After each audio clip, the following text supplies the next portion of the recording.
Hey all, I'm Tara. Welcome back to another What's Up Wednesday video where we talk about truck stuff. Today we're talking about a media screen upgrade for Coco, the Gen 2 here. Hey, just kidding, it's Thursday. I got delayed on some things with this.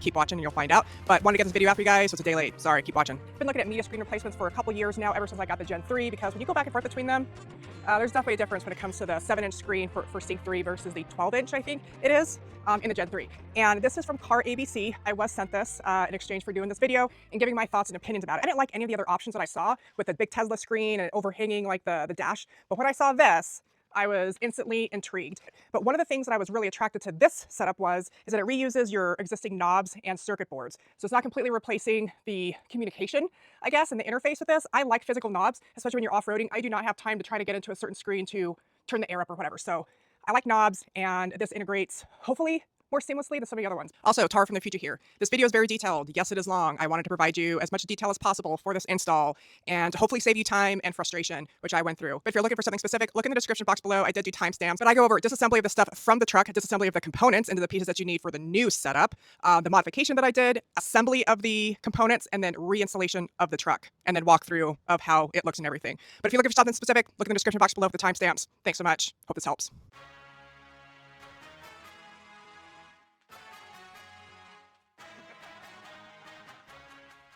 All right, well that is it. And this, one of the things I was curious about was the quality of these trim pieces.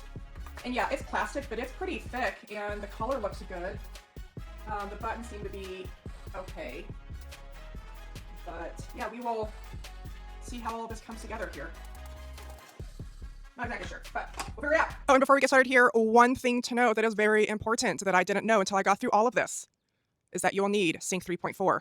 I'll put a link in the description box below of where you can get Sync 3.4 and the instructions of how to install it, Mac, Windows, whatever. Just know that if you have a truck that is built in 2020 or later, there's some different instructions. So pay attention to that. But Coco's a 2019, so I had no issues in updating the Sync system to 3.4, even after everything was installed here, because you are just updating the APIM or the central control module thing, which you'll see. But anyways, make sure that you do that first, because if you don't, it won't work. Let's get going. All right, hopefully the lighting is okay in here, but the first thing that you want to do is, if anyone has put on these bullet point or built right panels, it's the same procedure to get this top tray out. So the first thing you want to do is just pop up the radio. It's just clips. And if you've done this before, it's probably gonna be a little bit easier. And yes, I have broken a couple of these little clips on the end, whatever. You'll also need a 7mm ratchet and I have the long socket to take out the 2 screws that are in the back here. I also remember that I had some stuff rewired here a long time ago. All right, so once it is exposed, there's 2 other screws right here. Now you'll want to take these screws out. Again, 7mm. Yep, you just kind of want to get over this, like the lip here, peel it back, and then pull. Yeah, if you have you've got the little drawer down here, you'll want that closed. And then there are a number of electrical connectors. So in order to get these out, there's a little tab there on the side that you push in. So a little tab, push in, out. I actually got some of these electrical remover things. I'm gonna try if this depresses down at the bottom. Yep. So it's just this tab here on the side, kind of down at the bottom, that you have to push down on. And this does help to try to get down in there. I've got weak little fingers. And then this one, same thing, there's a tab on the side, and then pull up. So screen is out. We'll come back to this later. Now to get this screen out, there are more 7mm screws to take out. There's 1, 2, 3, 6, 3 on each side, 6 total.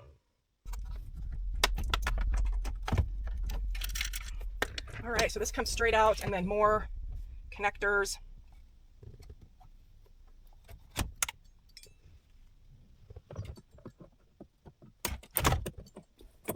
This other big one, there's a little piece in the middle. You got to push that down and push this forward, and then this kind of rocks up. There we go. So this is now out. I think we are reusing this, so I'm going to put this aside. Then for the vents here, there's no screws. You just pull and pray that nothing breaks. All right, yep, so just pull, yep, pull straight out. As I've said elsewhere, sometimes I am challenged with finesse. So sometimes I have a tendency of breaking things. I am going to unscrew the bottom here. There's 2 screws. I don't know if we replace that portion, but it looks like it's catching on the side here. So I'm gonna take these 2 bottom screws out. All right, so this piece is out. And yeah, this should come out more easily, hopefully. Okay, after some research, this screw down here by the gas pedal, unscrew that, and then you will be able to take out this trim piece, which will give you access to here. So that's how you get the side pieces out. I'll go see if there's one on the other side too. And then on the passenger side, there's not. This just pulls off, and there's tabs on the back. So with that all undone, this pops up. All right, got it undone. You kind of want to just pull out and then up. And then this piece comes out like so. And then it gives you all this access to these clips down there. So yay, and more stuff to clean. Got everything out, and I'm going to take the pieces in and start swapping it over to the new unit. So there looks to be a few more things we have to kind of disassemble. These little screws here on the back side of the screen. Oh, nice. Those are little star bits, so I'll come back to that. I think we need to... All right. So I think we're reusing this. I'm going to put this aside with the 3 screws. I don't know if we're going to reuse that. And bye-bye to the little screen. Yeah, so you'll need some tiny little Torx bits. See what size these are. All right, so these ones on the outside, I don't know about that one in the middle. It is a T10. So you need a tiny itty bitty little Torx socket. And I will need to get an extension as well. Here we go. There we go, circuit board. Woo, woo, woo, circuit board.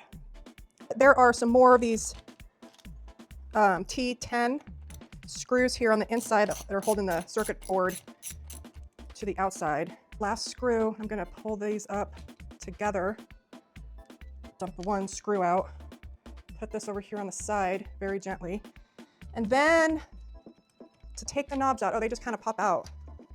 Yeah, they just kind of, oops, that comes out easily. Just kind of pop out. And I don't know exactly all the pieces that we reuse, but we're going to find out. Right, and then this comes out maybe. I don't know if we reuse that. Pop these buttons out that do the traction control and all that. There's just these, you squeeze out on the sides and they come out. All right, now it is completely disassembled. Then for the long side pieces, I think we need to pop these out too. There's just some tabs on the same thing. Well, there's kind of 4 tabs. All right, I'm getting it. You gotta kind of work it at corner by corner and depress little tabs on each of the corners until you can get them kind of under the lip. All right, that's out. 4-wheel drive selector. There's these 3 kind of long skinny tabs, and you got to press down on them and push forward. And again, push forward enough to where the clips like are in the edge, or like they, you know, you're able to depress them a little bit and then it pulls out. You have a longer flathead screwdriver.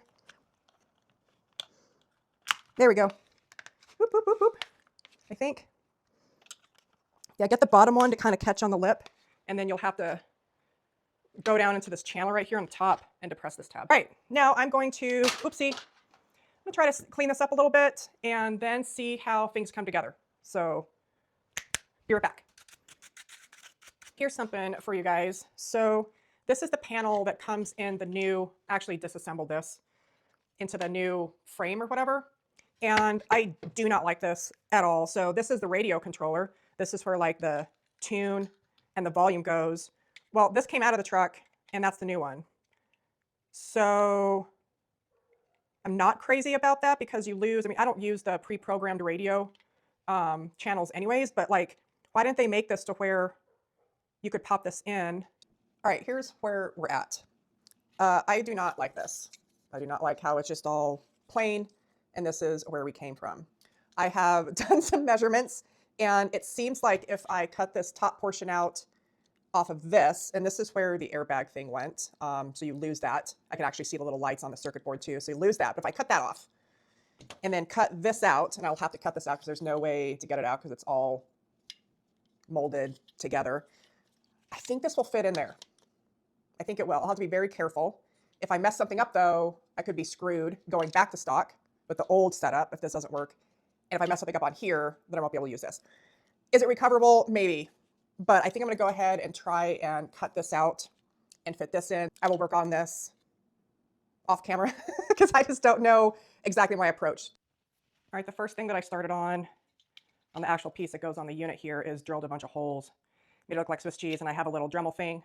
And if you can see, there's like I'm trying to get just the outline of here out, but on the inside. So there's a little lip down in there. I'm trying to shave on the inside of that and then shave here to get this like box piece out. Well, hello, hi, good morning. So I've got good news and I've got some bad news. The bad news doesn't really affect you guys, but this is just to let you guys know. Good news is I think I got it to fit, and I'll show you that here in a second. I had to take out this entire box area all the way down to the bottom here where this lip is. So all the way around, it was a lot of work. It took me like 3 hours to do. Now I'm slow. I used a number of different little bits with my Dremel, the little saw. I have these diamond tipped little things here that I got from Harbor Freight. So I use these to like cut around the areas. There's little skinnier ones to get into the like little corners and stuff. So those helped. I also used one of the, where'd it go? Oh, it's still on my Dremel. This isn't it. It's a finer sandpaper little bit to kind of smooth things out. So like I said, I got it to fit, I think, to where the buttons stick out evenly around the edge. Now, the bad news is, what you can see, I think I took off too much. I don't want to say I completely like gouged it out by any means, but yeah, I think I took off too much in a couple of these areas. It's really hard to get this level. Again, I'm sure some of you guys might have some better ideas of how to do this or be a little bit more precise in things. Again, I'm not a very finesse kind of person. I'm the bull in the china shop. But anyways, I think I got it to fit. To me, that's good enough. So we are going to go ahead and put this all together now and see how it looks together and see if this functions. That's the big thing. But I think that looks better than just these being blank and there's B buttons here. So let's get this put together. We're going to start with the buttons that go up here at the top. I got to remove this placeholder here. Oh, there we go. Came out the front. All right. This goes here. Hazard lights go in the middle, and traction control and hill descent goes over here. So that is all a nice, clean, good fit. So on this piece, this should just slide in. This is a piece that comes with a kit that goes into these little slots, and I guess the tension keeps it in there. All right, the next piece is the climate control piece that goes on the bottom. And so these little clear plastic things kind of fit in. There's these little notches for the clear pieces. You will need to sort of put this on the edge of a table or something to put the rest of it in. This goes right in there. So you can see it fits nicely. Okay, I figured it out. Like I said, the instructions for this are not very good. Even the video that the company has online, and I am not trying to watch anybody else's because I don't want to be biased, but there are these little pegs in here.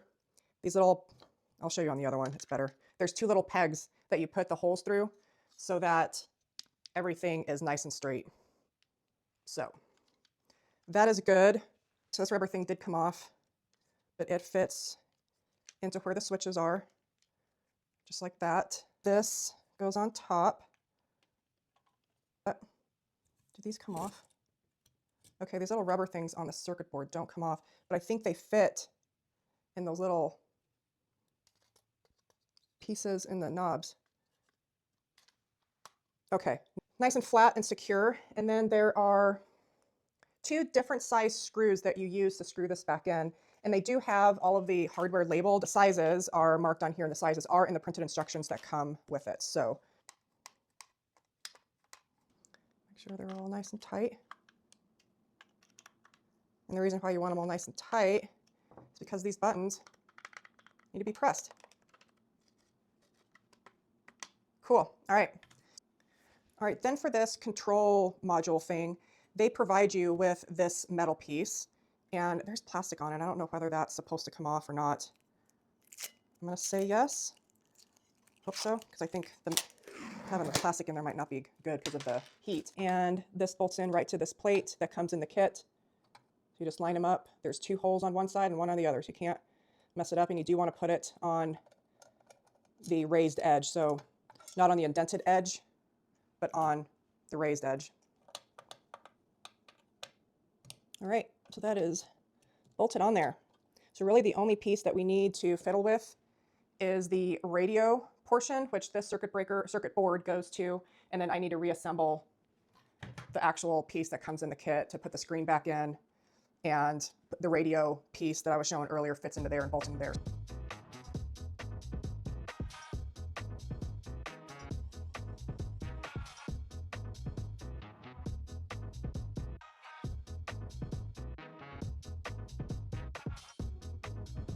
And the circuit board side, the ribbons go down, or the places where you put the ribbons go on the bottom.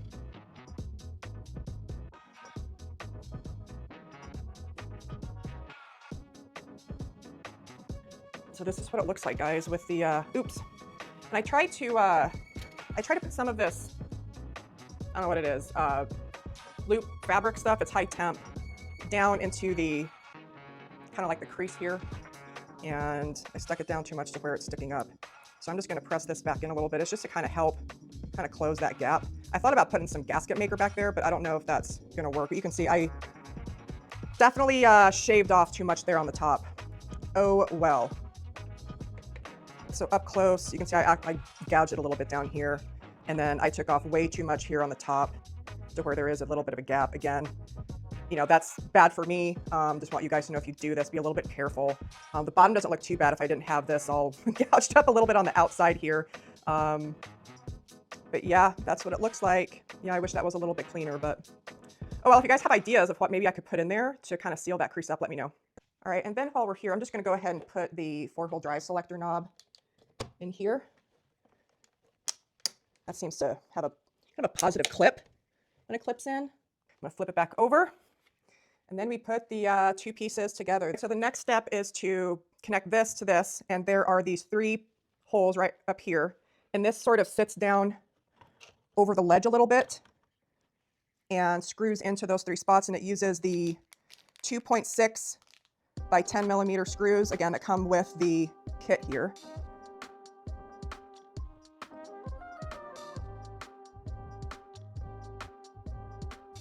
I just went and washed my hands to help put this back in. But this just slides, supposedly. Is that in all the way? All right, so once it's in, you just press down on the little white tabs there. Just kind of feed it into the slot here. Put those little tabs up, press down. All right, that's connected. The next item that they say is recommended to do is covering these connectors with what they call hot melt adhesive tape. Now I'm just going to use this loom tape again. It is high heat. It's got, you know, self-adhesiveness on it, so they really just want you to kind of cover it right here. So I'm just cutting this sort of to size.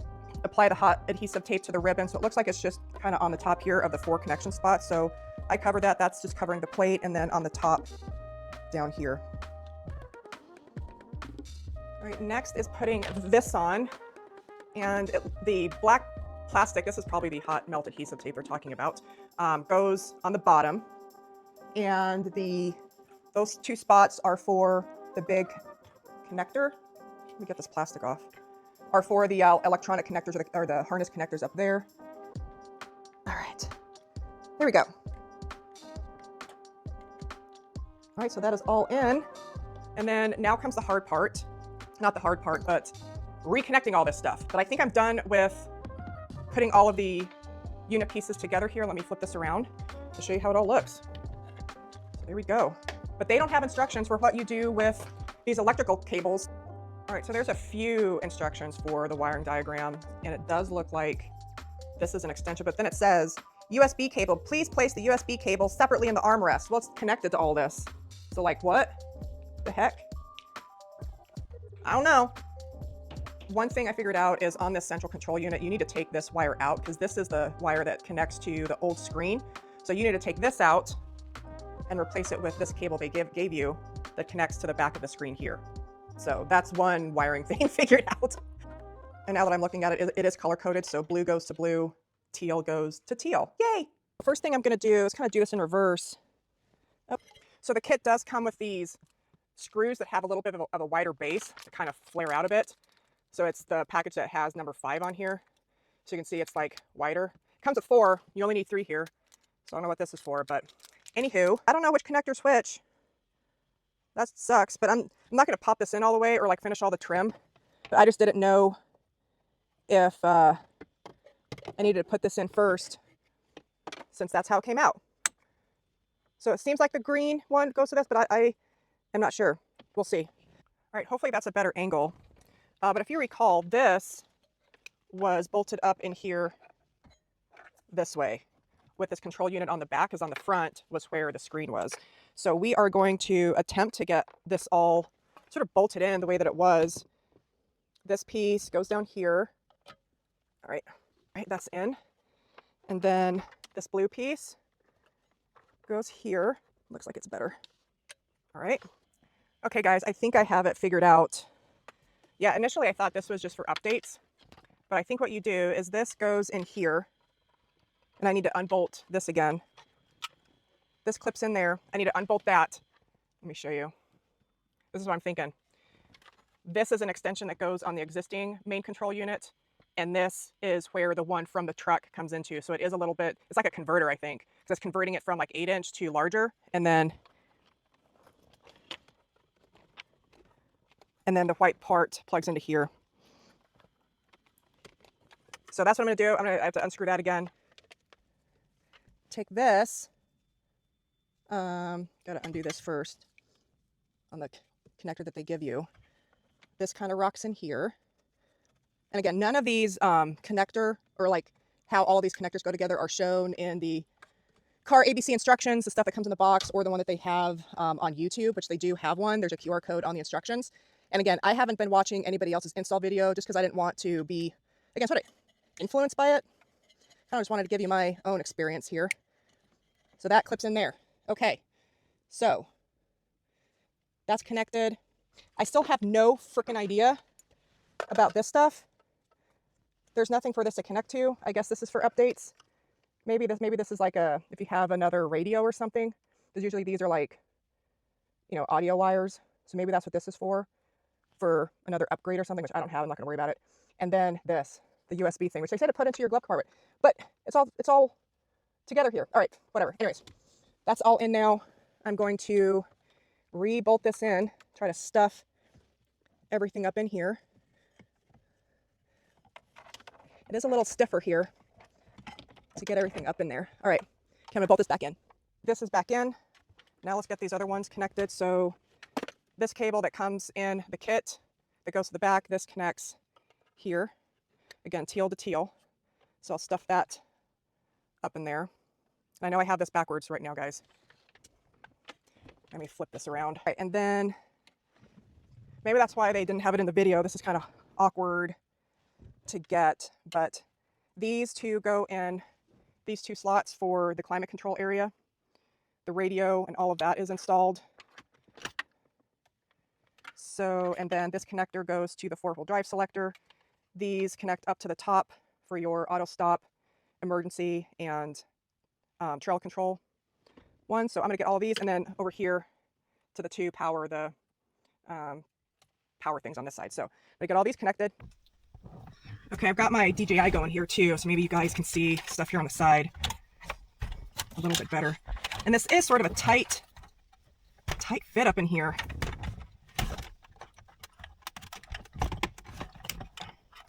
That's clipped in. That's clipped in. I like it when there's a good audible click. All right, then up here. All right, that one goes in.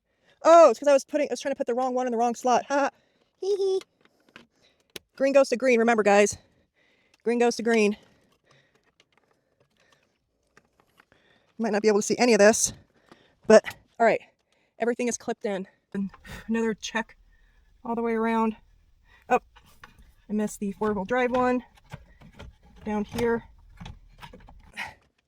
I like a good click. Okay, guys. I think everything is connected.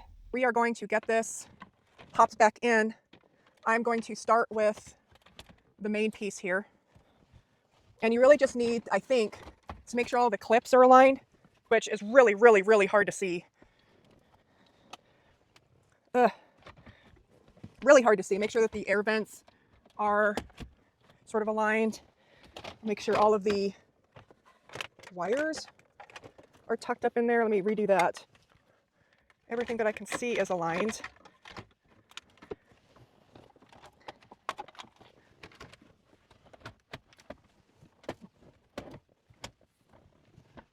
Hi-oh. Okay, the two tabs. There's screw tabs up there, I'll show you. So everything is in, or kind of clipped in. And then this side piece, make sure that's aligned at the bottom, I think, first. And then you kind of like slide it down and in, because there's a little slot right here that it kind of fits into. Ow. Okay. So that's all in. That's clipped in. And let me get this other side. All right, I came over to this side. And then this panel, same thing. You kind of want to make sure that that you install it sort of at an angle. You can see how these are at an angle. And you do want to make sure that the screen is installed first before you put these bottom trim pieces on. And these two holes on the centerpiece that you need to make sure they're aligned too.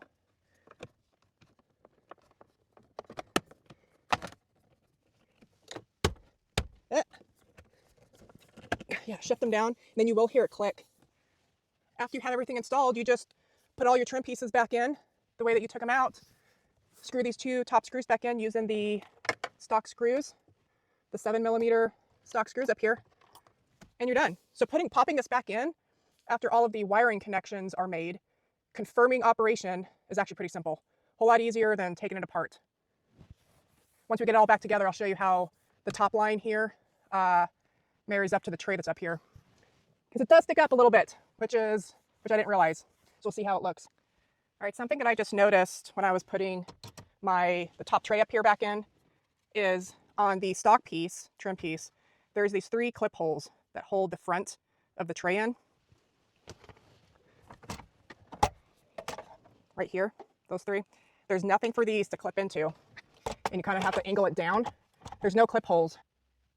You can see here, I bolted the 2 back in, but there's no slots for those clips to clip into. So the front piece here is just sort of floating, kind of, because there's nothing to clip into. There's the 2 screws in the back to hold it all down, but there's nothing in the front holding it down. And my tray is sort of front heavy. So we'll see how that works off-road. Not sure if it's gonna kind of bounce up. I don't know, we'll see. One thing, if anyone was wondering, you will want these bottom trim pieces in first before putting the middle piece in, because there are tabs on the side pieces that these tabs fit into. They kind of like slide in. So you want to make sure that everything is aligned with those tabs before you clip everything down. There we go. You kind of want to angle it down until it fits into the little holes in here, and then you can press down on it. All right, there we go. All right, let's see here. Everything is lit up. Big screen coming on.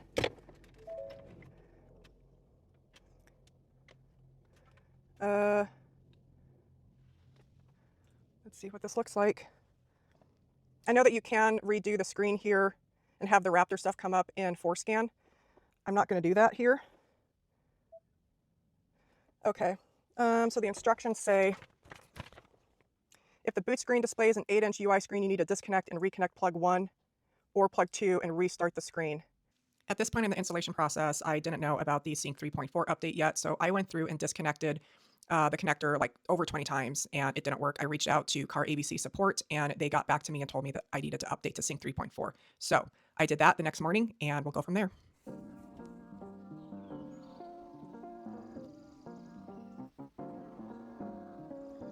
Okie dokie. Well, after I updated the sync system to Sync 3.4, everything is now working. You got audio, and all of this works. The seeking button, the media button works to select your sources. The presets work. Tune, climate. So this is new. Here, let me turn it down. So climate, this is new. This is more like the Sync 4 system. We've got the phone, which I'll have to configure here, because after you update to Sync 3.4, you want to reset the factory settings. So go into the settings. There's plenty of other YouTube videos on that.